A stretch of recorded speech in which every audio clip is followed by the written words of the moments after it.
So hello everyone, चलिए start करते हैं पार्ट 2 ऑफ लॉस्ट स्प्रिंग का, जिसमें मुकेश वाली स्टोरी है, एक अच्छी स्टोरी है। तो चलिए स्टार्ट करते हैं इसको। Mukesh instead on being his own master I will be a motor mechanic he announce. जो मुकेश है वो बताता है कि मैं एक मोटर मैकेनिक हूँ। Do you know about any thing cars I ask. जो पोइट है वो पूछती है तुम कार्स के बारे में कुछ जानते हो। तो वो आंसर देता है I will be learn to drive a car. वो कार चलाना जानता है। Looking straight into my eyes his dreaming looms like a mirage amid the dust of street that fill his town Firozabad famous for bangles. तो वो बताते हुए उसकी आंखों में दिखती है, जो कि एक लूम्स ड्रीमिंग था, उसकी आंखों में सपना सा था कुछ। और वो बताती है कि वो एक फिरोजाबाद की जगह पे थी, जिसमें क्या फेमस है, बेंगल्स फेमस है, वहाँ की चूड़ियाँ फेमस है। Every other family in Firozabad is engage in making bangles. जो फिरोजाबाद की हर जो दूसरी फैमिली है वो किस में इंगेज रहती है, मोस्टली सारी मतलब लोग वहाँ का किसका काम करते हैं, बेंगल्स चूड़ी बनाने का ही काम करते हैं, और कुछ लोग चूड़ी बेचने का काम करते हैं। It is the centre of India's glass bangle industry where families have spend generation working around furnace welding glass making bangles for all the womens in the land it seem. तो बताते हैं जो ये फिरोजाबाद की इस जगह है वो किसके लिए फेमस है, वो बेंगल्स के लिए फेमस है। वो भी कहाँ पे फेमस है, ऑलमोस्ट पूरे इंडिया में ही फेमस है। ग्लास बेंगल्स बनाने के लिए पूरी एक इसकी इंडस्ट्री मिलती है, बहुत ही ज़्यादा अमाउंट में, बहुत ही ज़्यादा क्वान्टिटी में इधर से बेंगल्स बनती हैं, चूड़ियाँ बनती हैं। तो चलिए, Mukesh family is among them. जो मुकेश फैमिली, जो मुकेश है जो मोटर मैकेनिक बनना चाहता है, उसकी फैमिली भी इसी में से ही एक फैमिली है।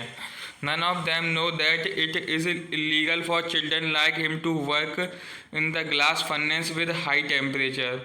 उनमें से उसकी फैमिली है, जो आसपास के लोग हैं जो बच्चों से काम कराते हैं उन फैक्ट्रीज़ में, वो खुद ही ये नहीं जानते हैं कि ये कितना गलत चीज़ है, ये कितनी इलीगल चीज़ है बच्चों से काम कराना, वो भी इतने हाई टेम्परेचर पे। क्योंकि जो ग्लास होता है वो हाई टेम्परेचर पे मेल्ट होता है, जिस वजह से वो बच्चे हैं वो बनाते हैं, उनको कहीं ना कहीं इफेक्ट होता है, उनकी बॉडी पे इफेक्ट होता है, गंदे गंदे इफेक्ट होते हैं, उनकी सेल्स पर इफेक्ट होते हैं, उनकी स्किन्स पर इफेक्ट होते हैं, जिसकी वजह से कई सारी बीमारियां भी बनती हैं। वो बच्चों के लिए कितनी गलत है वो उनको मोस्टली नहीं पता है। Then, in Diagony cells without air and light, that the law, if enforced, could get him and all those 20,000 children out of the hot furnace where they slog their daylight hours। तो वो बताते हैं कि वो तो कम से कम 20,000 बच्चे ऐसे हैं जो लगातार काम करते हैं उसी में, जिसमें लाइट भी नहीं आती है और ना एयर ढंग से आती है। एक मतलब बहुत ही अंधेरे वाली गुफा टाइप की होती है, उस जैसे घरों में काम करते हैं, उस जैसी जगहों पर काम करते हैं, ना जहाँ लाइट मिलती है ना वहाँ पे एयर मिलती है। Often losing the brightness of their eyes. और वो कभी का अपनी आँखों की लाइट भी खो देते हैं। Mukesh I beam as he volunteer to take me home which he proudly say it being revealed. जो मुकेश था, जिसकी आंखों में कहीं ना कहीं चमक थी, जो और चमक के साथ वो बोलता है एक वॉलंटियर्स की तरह कि चलो मैं आपको अपना घर दिखाता हूँ। जो क्या वो विजिट पे आई थी ना पोइट, तो वो दिखाता है उसको अपना घर, जो कहते वो बोलता है कि चलो मैं अपना घर दिखाता हूँ, जो अभी हाल ही में दोबारा से बना है। We work down staining land choked with garbage past home that remake holes with creaming wall wobbly doors no window crowded with family of humans and animal coexist in a primitive state. तो बताता है कि जब वो अपने घर ले जा रहा होता है उस रास्ते पर, तो फिर staining lines Chowk with garbage, कूड़े कचरे वाली गलियाँ होती हैं, पतली पतली गलियाँ होती हैं, बहुत ही गंदी गलियाँ होती हैं।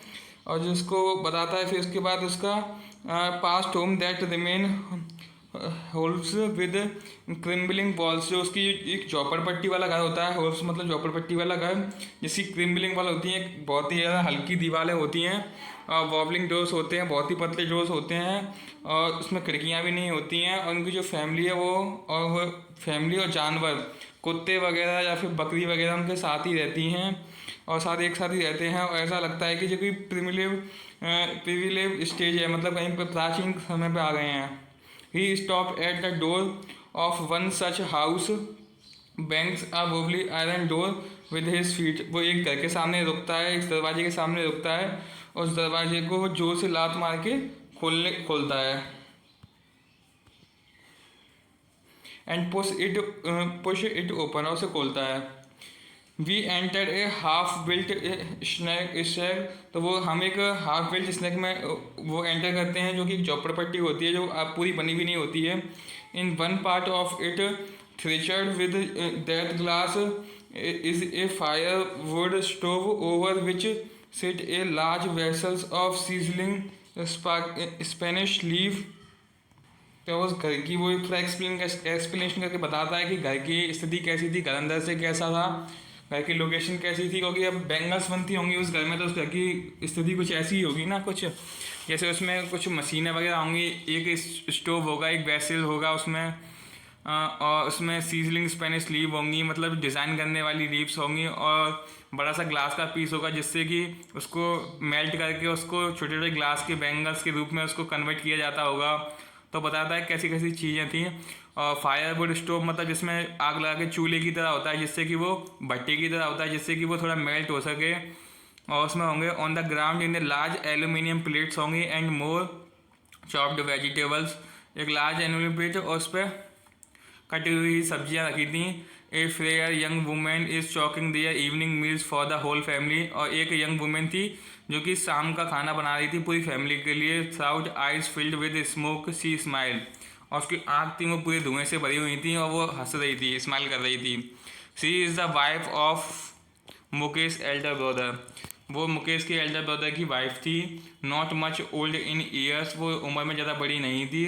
She has began to command respect as the bahu, उसे एक बहू का दर्जा दिया गया था घर में। The daughter in law of the house, वो घर की एक बहू थी। Already in charge of 3 man, वो तीन लोगों की इंचार्ज भी थी। हर हस्बैंड, उसका खुद की जो हस्बैंड मुकेश के एल्डर ब्रदर, खुद मुकेश और देयर फादर, इनका तीनों का ख्याल रखती थी। वो घर पे ही काम करती थी और बैंगल्स भी बनाती थी।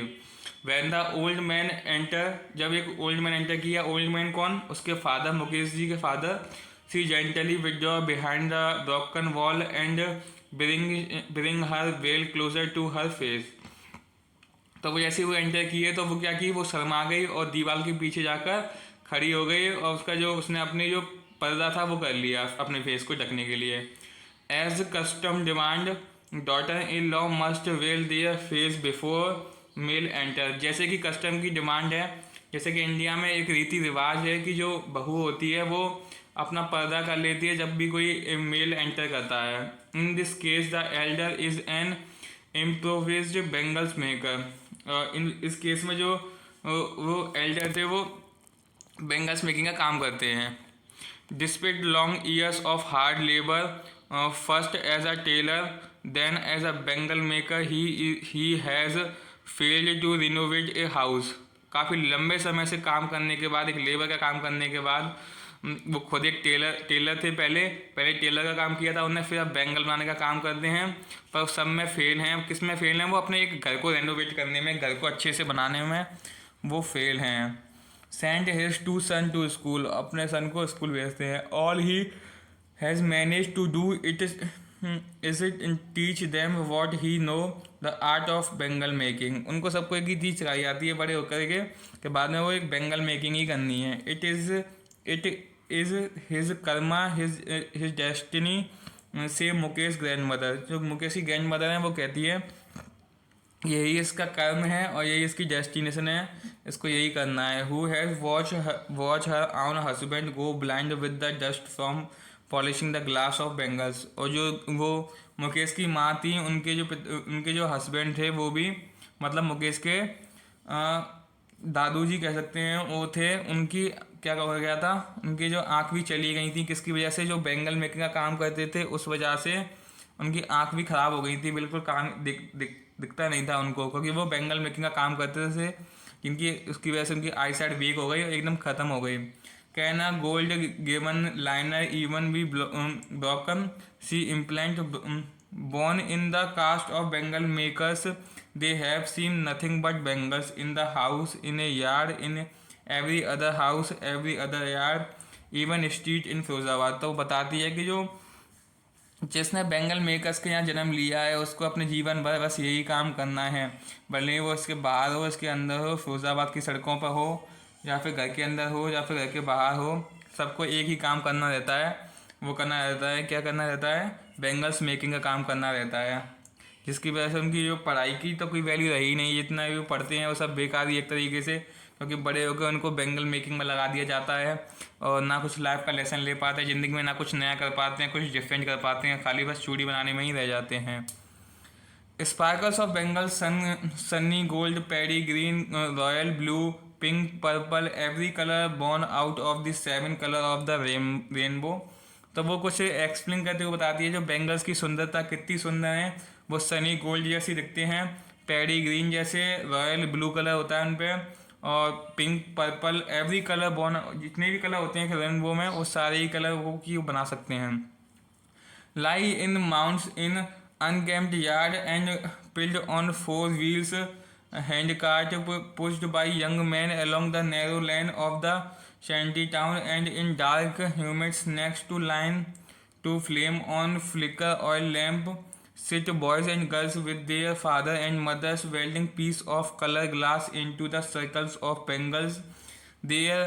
तो वो बताते हैं कि कैसे मतलब बनते हैं, उसका थोड़ा एक्सप्लेन करते हुए बताते हैं कि वो जैसे कि उसने जो पिघला लिया उसको अपने क्या कहते हैं उसको ग्लास को, उसके बाद उसको शेप देने के लिए 4 व्हील्स की तरीके से उस पर वो बेंड किया जाएगा उस पर, उसके बाद अपने हाथ से हैंड कार्ड से अपनी डिज़ाइन बनाई जाएगी उस पर नैरो पतली पतली, उसको कट किया जाएगा। वो कौन करते हैं, वो करते हैं बॉयज़ गर्ल्स करते हैं अपने फादर मदर के साथ, वो भी एक लैंप के सामने एक अंधेरे वाले कमरे में एक फ्लेम के आगे धीमी सी आंच पर उसको शेप दी जाती है, उसको बेंगल्स को बनाया जाता है। Their eyes are more adjust to the dark than the light outside, और जो उनकी आँख है वो अब अंधेरे में ज़्यादा एडजस्ट हो जाती है आउट रेदर देन आउटसाइड, क्योंकि जो बाहर का था एकदम बहुत ही ज़्यादा टोटली वो रहता है सन की वजह से, और अंदर डार्कनेस रहती है, खाली एक लाइट जलती है उस खाली वो लैंप की, जिस वजह से उनकी आई साइड अंदर तो बहुत अच्छी, क्योंकि रेगुलर उसी अंदर काम करेंगे अंधेरे में तो फिर वो उसी की ऐसी एडजस्ट हो जाएंगे ना उसी इन्वायरमेंट में, जिस वजह से बताया गया कि जो बाहर में उन्हें दिखने में बहुत ज़्यादा दिक्कत आती है। This is why that's is why they often end up losing their eyesight before they become adult. और जो वो बताती हैं कि जवान होने से पहले ही वो अपनी आई साइड वीक कर लेते हैं, अपनी आई साइड खो दे देते हैं। Savita, a young girl in a drape pink dress, sit alongside and elderly women scrolling piece of glass. जो सविता है वो एक यंग गर्ल है जो कि वो एक ड्रेप पिंक ड्रेस पहनी हुई है, और जो वो सिटिंग है एक एल्डर वुमेन के बगल में बैठी हुई है। स्क्रोलिंग पीस ऑफ, और वो स्क्रोलिंग मतलब खरीद रही है किसको, एक ग्लास के पीस को। As a hand moving mechanically like the tongs of a machine, तो वो इसका जो हाथ है वो कुछ ऐसे काम कर रहे हैं बिल्कुल मशीन की तरह। I wonder if she know the sensitive of the bangles she help make it shimmer. वो से सोचती है कि मुझे आश्चर्यचकित है कि इसको पता है इसकी क्या कीमत है, मतलब इसकी क्या वैल्यू है बेंगल्स की, बेंगल्स कितनी की वैल्यू क्या है इंडिया में, क्या मतलब वैल्यू इन द सेंस मतलब कितनी इंपॉर्टेंस है उसकी, ये बताती हैं वो। It symbolise an Indian womens suhag, वो बताती हैं कि जो इंडियन वुमेन्स हैं उनके सुहाग के लिए इन बेंगल्स को बनाया जाता है। एपस्टूनेशंस इन मैरिज, और जो एक मैरिज में एक वो पवित्र रूप के सामने ऐसे होती है, बहुत पवित्र होती है मैरिज में। It will drawn on her suddenly one day when her head is draped with A red well, her hand died read with Hina. तो बताती है कि जो रेड वेल मतलब लाल चुनरी उड़ाई जाती है जो इसको, जो फीमेल होती है उसको जो शादी के दिन, और उसके हाथ पे मेहंदी लगाई जाती है और उसको रेड बेंगल्स पहनाई जाती हैं जिसके उसकी कलाइयों पर होती हैं। She will then become a bride, जब वो लाके एक दुल्हन लगती है। Like the old women beside her whom become one more year ago, she still had her bangles on her wrist but no light in her eyes। उनकी जो side में बैठी थी उनकी भी लोग ऐसी ही शादी हुई थी और 1 साल हो चुकी थी शायद, और वो भी अपने हाथ में चूड़ियाँ पहनी हुई थी, उनकी आंखों में पर वो चमक नहीं थी। एक वक्त शेर भर सर भर खाना भी नहीं खाया। शीशे वो कहती है कि एक वक्त से खाना भी नहीं खाया, मतलब she say in a voice drained for joy she has not enjoyed even one full meal in her entire life time. बताती है कि हमने अपने एंटायर पूरी लाइफ की जर्नी में एक भी बार जो शाम को मतलब एक दोनों टाइम फुल खाना नहीं खाया है। That's what she has repeat her husband an old man with a flowering beard say I know nothing expected bangles. अब वो कहता है कि मुझे उसके जो हस्बैंड है वो कहते हैं कि मुझे बैंगल्स बनाने के अलावा कुछ नहीं आता। All I have done is making house for the family to live in. मैंने बस किया है तो फिर क्या। बताता है कि मैंने बस खाली एक फैमिली को लाने के लिए सब किया है। High hearing him one wonder if he has achieved what many have failed in their life time he has a roof over his head. वो बताती है कि इसके कुछ अचीव किया होता, कुछ अलग किया होता तो फिर आज वो अपना खुद का बहुत कुछ अचीव कर लिया होता है, एक छत बना ली होती है अपने ऊपर। The cry of nothing having money to do anything accepted carry of the business of making bangles not even enough to eat ring in every home.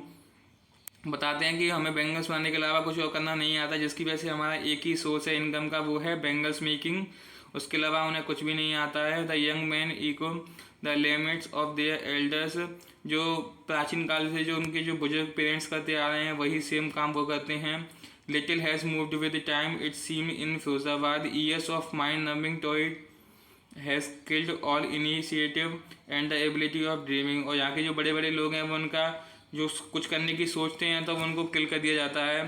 तो वो कहती है poet why not organise yourself into a corporative.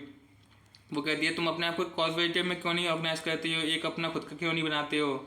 Asked a group of young man who have fallen into the vicious circles of middlemen who trapped their father and forefather.